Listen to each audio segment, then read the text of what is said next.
Hello welcome back to my channel. ഇഗ്നോയിലെ പ്രൊജക്റ്റിലെ ഗൈഡിനെ സെലക്ട് ചെയ്യുമ്പോൾ ശ്രദ്ധിക്കേണ്ട കാര്യങ്ങൾ. ഈ സെലക്ഷൻ ഓഫ് ഗൈഡ്, അതായത് നമ്മൾക്ക് ഗൈഡിനെ സെലക്ട് ചെയ്യുമ്പോൾ അങ്ങനെ എല്ലാ ഗൈഡിനെയും സെലക്ട് ചെയ്യാൻ കഴിയുന്നതല്ല.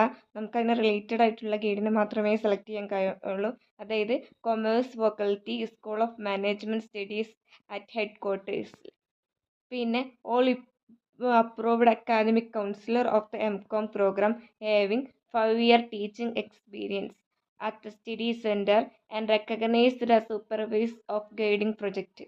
Then commerce management faculty having 5 years of PG teaching experience. Professionals holding master's degree in commerce or allied disciplines having a minimum of 5 years experience. The relevant area. If you choose to identify your own guide, then biodata of proposed guide to attach along with the synopsis approval. അതായത് synopsis അപ്രൂവലിന് നമ്മൾ വെക്കുമ്പോൾ അതിനൊപ്പം നമ്മുടെ ഗൈഡിൻ്റെ ബയോഡാറ്റയും submit ചെയ്യേണ്ടതുണ്ട്. അതുകൊണ്ട് നമ്മൾ ഗൈഡിനെ select ചെയ്താൽ അവരതിൽ അപ്രൂവ് ചെയ്യുന്നതായിരിക്കും.